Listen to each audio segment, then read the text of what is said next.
Ayah, tak pernah sekalipun saya memimpikan ayah. Meski pada masa hidupnya saya sangat dekat dengan ayah, tetapi saya tak pernah benar-benar merasa rindu jika berjauhan dengannya. Apalagi sejak ayah meninggal 6 tahun lalu, saya tak pernah memimpikannya. Setelah jasadnya dililit kain kafan dan ditimbun tanah pemakaman, saya pikir selesai tanggung jawab sebagai ayah pada saya. Begitu pula sebaliknya. Bukan apa-apa, bukan karena saya tak mencintai ayah yang telah membesarkan saya dan menghidupi saya dan keluarga saya, kendati ia seseorang pegawai rendahan. Tetapi karena memang tak ada kenangan khusus ataupun kesan yang begitu dalam bagi kami. Selain itu, bukan berarti saya tak pula mendoakan ayah agar ia selamat dan mendapat kelapangan di alam kubur. Saya sering memanjatkan doa kepada Allah sehabis sholat wajib. Hanya wajah ayah yang tak mungkin bisa saya lupakan. Garis-garis ketuaan dan pengalaman hidup yang cukup lama, 70 tahun, sulit saya lupakan. Juga pipa dan rokok kretek jambu bol tetap masih saya ingat. Tapi aneh, sepekan ini saya selalu memimpikan ayah. Apakah ini karena teguran bahwa saya hampir saja melupakannya? Apakah saya mulai malas mengirim doa kepadanya? Ya, setiap malam selama sepekan ini saya seperti didatangi ayah pada saat itu. Pakaiannya rapi berwarna putih. Di bibirnya yang tak lagi keriput terselip pipa terbuat dari taring gajah dengan rokok jambu bolong yang masih mengepulkan asap. Ayah duduk di kursi yang ada di kamar saya.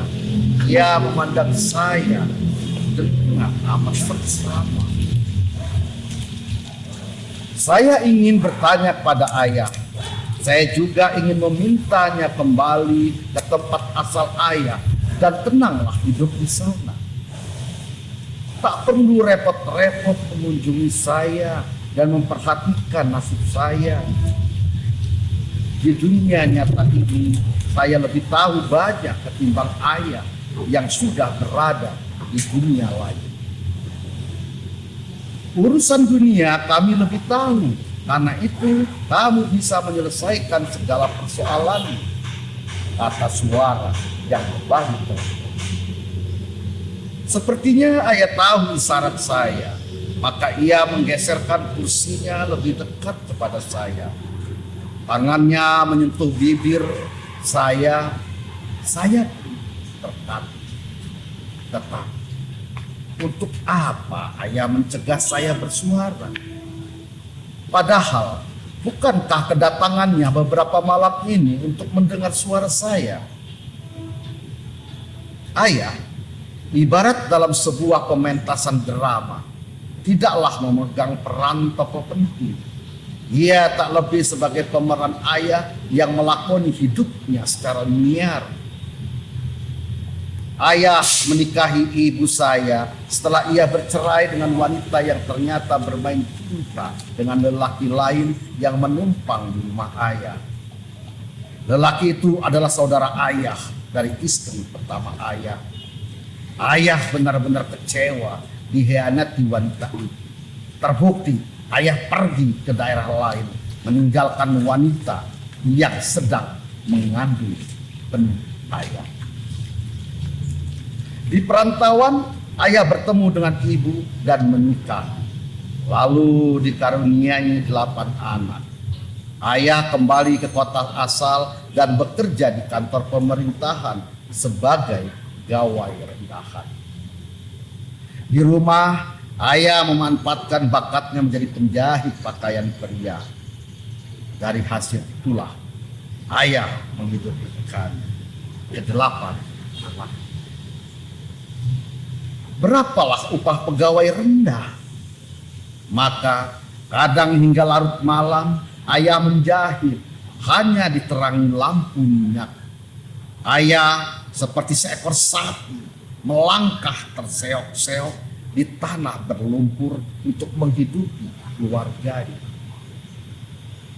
Sementara itu, kebiasaan ibu amat buruk. Meski ia hanya ibu rumah tangga, ia biasa kumpul-kumpul dengan para istri gedongan, ikut arisan ini itu, menebak hasil pertandingan olahraga, dan kebiasaan-kebiasaan lain yang cenderung mubazir. Karena kebiasaan ibu seperti itu, tak jarang tugas-tugas rumah tangga diselesaikan pula oleh ayah. Ayah pandai memasak. Ayah cekatan menghidupi api tungku. Ayah sigap mengambil air dari sumur dan menuangkannya ke bak air. Ayah juga cepat menyediakan susu kalau anak-anaknya terbangun pada malam hari. Ayah pun sangat peduli menangkapi nyamuk dengan semprong lampu yang telah dilumuri minyak tanah agar kami tertidur pulas. Sementara ibu terlelap, ibu seperti sangat tak peduli kepada kami. Apakah kami ingin menyusu ataukah darah kami sedang diisap nyamuk. Begitulah ibu. Tapi anehnya kami sangat mencintai ibu. Setelah ayah mengurus kami di ranjang, ayah meneruskan kembali pekerjaan menjahit. Tak jarang menjelang fajar, baru ayah terlelap di antara impitan anak-anak. Itulah sekadar gambaran kehidupan kami semasa ayah masih. Dan kalau kini ayah kerap mengunjungi saya dalam mimpi, apakah karena menginginkan kenangan-kenangan seperti itu terulang? Orang yang telah tiada sudah tak perlu lagi kenangan. Persoalan sendiri saja di alam baka begitu rumit. Untuk apa ia mengenang hidupnya sewaktu di dunia? Lalu, apakah keperluan ayah mengganggu tidur saya selama sepekan ini tanpa jeda? Mungkinkah ayah menghendaki makamnya diberi nisan? Toh, itu sudah dilakukan kakak-kakak saya setahun setelah ayah di kalang tanah. Meski pembuatan nisan ayah itu ditentang oleh beberapa saudara, termasuk saya dan Ayunda. Kami berdua tak setuju makam ayah diberi nisan karena tak ada tuntunan dari agama. Namun keenam kakak kami membantah dan tetap berkeras agar makam ayah dinisankan. Sebagai bukti bahwa kita anak-anak ayah punya perhatian pada ayah, mencintai ayah, kata mereka hampir sama nadanya. Gombal. Semasa ayah hidup, tak satu pun dari mereka yang bersilaturahmi pada ayah. Jangankan sebulan sekali, setiap tahun menjelang Idul Fitri pun mereka boleh dihitung bersilaturahmi untuk sungkem pada ayah. Alasannya macam-macam. Sibuk, nggak ada waktu. Tahun ini mesti lebaran ke rumah mertua. Siska meminta kami berlebaran di Bali. Waduh, maaf. Kami sudah menjadwalkan lebaran tahun ini di rumah orang tua Mas Narto. Mungkin lebaran haji atau tahun depan saja ya. Wah, bagaimana dia sendirilah antrian pemudik. Bawa kendaraan sendiri pasti dihadang macet. Naik mobil umum kami takut desak-desakan. Serba salah, dilematis. Jadi salam saja buat ayah dan ibu. Telepon kakak tertua kepada Ayunda Murti. Saya tidak bisa protes. Apalagi saya anak bungsu. Tetapi dalam hati saya benar-benar kesal melihat ulah kakak-kakak saya itu. Mereka malas sekali bersilaturahmi pada ayah dan ibu. Padahal karena orang tualah mereka sehidup berkecukupan. Saya tak bisa protes, apalagi saya anak bungsu. Tetapi dalam hati saya benar-benar kesal melihat ulah kakak-kakak saya itu. Mereka malas sekali bersilaturahmi pada ayah dan ibu. Padahal karena orang tua itulah mereka bisa hidup berkecukupan di perantauan. Ketika ayah meninggal dunia, baru mereka berdatangan dengan membawa hujan air mata. Bahkan Ayunda saya yang tertua, Yusilawati, menangis sejadi-jadinya yang diakhiri dengan pingsan segala. Padahal dialah keluarga kami yang paling jarang bertandang saat Idul Fitri. Lebih suka berlebaran di rumah mertuanya yang justru amat jauh dibanding pulang ke rumah ayah ibu.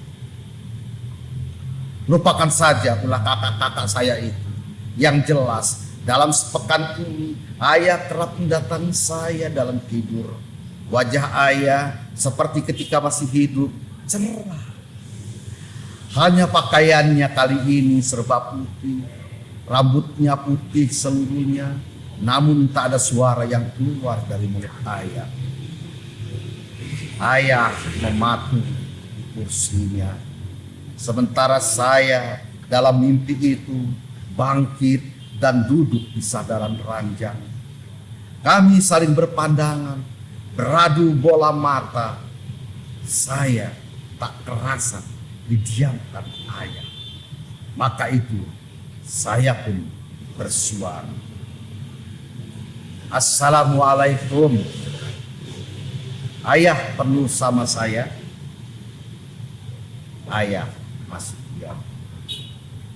Ayah meminta bantuan. Maksud saya, ayah perlu bantuan saya. Apa yang harus saya lakukan buat ayah? Ayah masih mematung, bibirnya bersenyum. Saya mohon pada ayah, jangan sungkan. Kalau memang ayah memerlukan pertolongan, saya siap membantu sepenuh hati. Sungguh, ayah, karena siapa lagi yang akan menolong ayah kalau bukan anaknya, kalau bukan saya? Harap saya menghindar. Ayah hanya menggerakkan kepalanya, isyarat mengangguk.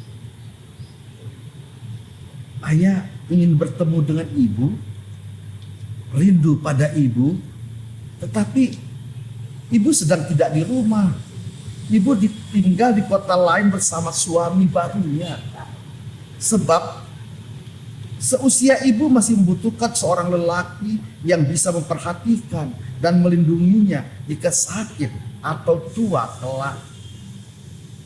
Itu sebabnya kami setuju ketika ibu berniat menikah lagi 2 tahun lalu.